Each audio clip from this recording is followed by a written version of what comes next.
అయిపోతుంది కదా. Right sir. అంటే కాపుల్ని అట్రాక్ట్ చేసుకునే విధంగా వైఎస్ఆర్ కాంగ్రెస్ పార్టీ ఏదైనా వ్యూహం రచిస్తోంది అనుకోవాలా?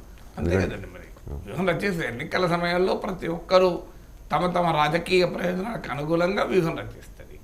కాపు ఓటు 2014లో టీడీపీ, బీజేపీ, జనసేన కూటమికి పడింది మెజారిటీ ఓటు. 2019లో వివిధ కారణాల రీత్యా కాపు ఓటు షిఫ్ట్ అయింది. కాపు రిజర్వేషన్లు కావచ్చు, కాపు కార్పొరేషన్ నిధులు కావచ్చు, ముద్రగడ పట్ల వ్యవహరించిన తీరు కావచ్చు, ఇలా వివిధ కారణాల రీత్యా ఆ కాపు ఓటు సిగ్నిఫికెంట్గా వైఎస్ఆర్ కాంగ్రెస్ షిఫ్ట్ అయింది. వివిధ పోస్ట్ పోల్ స్టడీస్ కూడా ఇదే చెప్తున్నాయి. సో ఇప్పుడు పవన్ కళ్యాణ్, జనసేన, టీడీపీ కలయిక వల్ల కాపు ఓటు మరోసారి వైసీపీ నుంచి టీడీపీకి బదిలీ, టీడీపీ జనసేన కూటమికి బదిలీ అవుతుంది అనేటువంటి వాతావరణం క్షేత్రస్థాయిలో కనబడుతుంది. మీరు వివిధ సర్వేలు తీసుకోండి, మీరు ఆ సర్వేల్లో ఏ కమ్యూనిటీ ఇటు ఓటు వేస్తుందని స్టడీ చేయండి. ఆంధ్రప్రదేశ్లో క్లియర్గా కాస్ట్ వైజ్ పొలిటికల్ పోలరైజేషన్ కనబడుతుంది. నేను చాలాసార్లు చెప్పాను, మీరు కమ్మా ఓటర్లు అడగండి, 80% మేము టీడీపీకి అంటారు. చంద్రబాబు నాయుడు పైన సంతృప్తున్నా అసంతృప్తున్నా తేడా లేదు. అలాగే రెడ్డి ఓటర్లు అడగండి, 70 to 80%. ఈవెన్ కమ్మాలో కూడా ఒక 70 to 80, ఎగ్జాక్ట్గా ఎవరైనా చెప్పలేదు, అంటే అంటారు. ముస్లిం, క్రిస్టియన్, మాలా ఓటర్లు అడగండి, చాలా క్లియర్గా 70%, 80% వైఎస్ఆర్ కాంగ్రెస్ అంటున్నారు. మాదిగ ఓటర్లలో కొంత తేడా ఉంది. పట్టణ ప్రాంత మాదిగ ఓటర్లు, పట్టణ ప్రాంత ముస్లిం ఓటర్లలో కూడా కొంత తేడా ఉంది. సో అక్కడ పట్టణ మాదిగ ఓటర్లలో టీడీపీకి కంపారిటివ్లీ కొంత ఎక్కువ పెరుగుతున్నాయి. బ్రాహ్మణ్, వైశ్య ఓటర్లు మీరు తీసుకోండి, ఎక్కువ నియోజకవర్గాల్లో తెలుగుదేశానికి ఎడ్జ్ ఉంటుంది.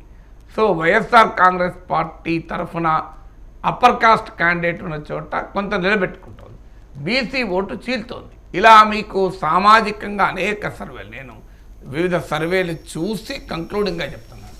పోల్ ఆఫ్ ద పోల్స్ అంటారు, అంటే 4-5 సర్వేలు చూసినప్పుడు ఓవరాల్గా సగటు తీసి చెప్తున్న అంశం ఇది. అలాగే మీకు కాపు ఓటు అనేది ఇప్పుడు క్లియర్గా మెజారిటీ ఓటు టీడీపీ జనసేన కూటమికి వెళ్తుంది. ఈ పరిణామాన్ని అడ్డుకోవడం అనేది వైసీపీకి చాలా చాలా కీలకం.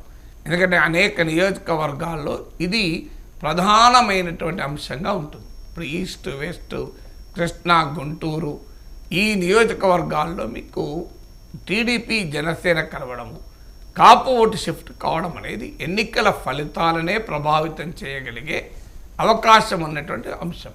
సో ఈ అవకాశాన్ని దెబ్బతీయటానికి వివిధ రూపాల్లో వైఎస్ఆర్ కాంగ్రెస్ వ్యూహం పడుతుంది. అందులో మొదటి వ్యూహం ఏంటంటే బీజేపీ జాతీయ నేతల్ని రంగంలో తనకున్న సంబంధాల ద్వారా జనసేన టీడీపీ వైపు పోకుండా పవన్ కళ్యాణ్ను బీజేపీతోనే నిరోధించేలా, ఆ రకంగా త్రిముఖ పోటీ ఉండేలా జగన్ ముందు ప్రయత్నించాడు.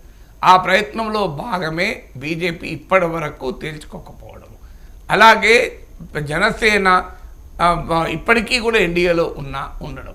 అయితే ఈ ప్రయత్నం విఫలం కావడానికి కారణం పవన్ కళ్యాణ్ చాలా ఫర్మ్గా ఈసారి టీడీపీతోనే వెళ్ళాలి, కమ్ వాట్ మే, అవసరమైతే బీజేపీని వదులుకోనైనా టీడీపీతో వెళ్ళాలని అనుకున్నాడు కనుక ఆ లక్ష్యం అది సాధ్యం కాలేదు.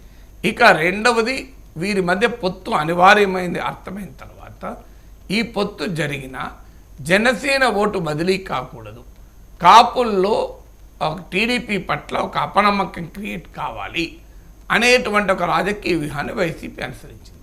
ఈ రాజకీయ వ్యూహంలో భాగంగా పవన్ కళ్యాణ్ ప్యాకేజ్ స్టార్ అని, పవన్ కళ్యాణ్ చంద్రబాబు నాయుడు కోసమే ఉన్నాడని, పవన్ కళ్యాణ్ చంద్రబాబు నాయుడు ఏం చెప్తే అది చేస్తాడు అని డీలెజిటిమైజింగ్ పవన్ కళ్యాణ్, అంటే పవన్ కళ్యాణ్ ఒక ట్రీవియల్ పొలిటీషియన్ అని, పవన్ కళ్యాణ్ విలువలు లేని మనిషి అని, ఇలా రకరకాల రూపాల్లో defacing and demolishing Pawan Kalyan personality YCP చేస్తూ వచ్చింది. ఇక మూడవది ఏం చేశారంటే వైసీపీ కాకుండా కాపు నేతల రూపంలోనో ఇతరుల రూపంలోనో నిరంతరం పవన్ కళ్యాణ్ పైన వైసీపీ భాష కాక మిత్ర భాషలు, అంటే 2 భాషలు ఉంటాయి, శత్రు భాష, మిత్ర భాష అని. సో వైసీపీ అటాక్ ఏమో శత్రు భాష, మిత్ర భాషలో హరిరామ జోగయ్య, ముద్రగడ ఇలా కాపు నేతల భాషలో పవన్ కళ్యాణ్ పైన దాడి. అంటే నువ్వు 24 ఒప్పుకుంటావా, నువ్వు ముఖ్యమంత్రి ఎందుకు అడగవు, అసలు సీఎం నువ్వే ఉండాలి, కాపులు ఎందుకు సీఎం కాకూడదు, కాపులకు ఇంత బలం ఉండి కూడా ఏంటి అని మొదలుపెట్టారు. సో ఇది మిత్ర భాషలో దాడి, ఇది 3వ వ్యూహం. 4వ వ్యూహం ఏంటి అంటే కాపు కమ్మ మధ్య ఆంధ్రప్రదేశ్లో ఉన్న చారిత్రక సామాజిక వైరుధ్యాన్ని, హిస్టారికల్గా ఉన్న సోషల్ కాంట్రడిక్షన్ని ప్లే చేసేటువంటి ప్రయత్నం చేయడం. ఇందులో భాగంగానే వంగవీటి రంగా హత్య నుంచి మొదలుకొని ముద్రగడ్డకు జరిగిన అవమానం వరకు అనేక అంశాలు రైజ్ చేస్తూ ఉండడం అనేది ఇందులో ఒక భాగం. సో అది కూడా ఫలిస్తుందా లేదా అనే ప్రశ్న వచ్చినప్పుడు ఇక నెక్స్ట్ ఏంటి అనేది ఆలోచించుకోవాలి. అందువల్ల ఇదన్నీ రాజకీయ వ్యూహాల్లో భాగంగానే జరుగుతుంటుంది. ఒక వైసీపీ రాజకీయ వ్యూహాలు అనుసరిస్తుందా? వైసీపీ వ్యతిరేకంగా టీడీపీ జనసేనలు కూడా అదే వారి వ్యూహాలు అనుసరిస్తూ ఉంటాయి. సో మనం వైసీపీ వ్యూహం గురించి మాట్లాడుకుంటున్నానికి చెప్తున్నాం, టీడీపీ జనసేన వ్యూహం వచ్చినప్పుడు అది మాట్లాడచ్చు. అందువల్ల ఇందులో క్లియర్గా కాపు ఓటు బదిలీ కాకుండా ఉండేందుకు జగన్ తన రాజకీయ వ్యూహాన్ని కీలకంగా పన్నుతాడు. ఎందుకంటే అది ప్రధానమైన ఫ్యాక్టర్గా ఈసారి ఎన్నికల్లో ఒక కీలకమైన అంశంగా ఉన్నప్పుడు దాన్ని వదిలేసి రాజకీయ వ్యూహాలు చేస్తారు ఎవరైనా. Right sir. 2019 ఎన్నికల్లో జనసేన పార్టీని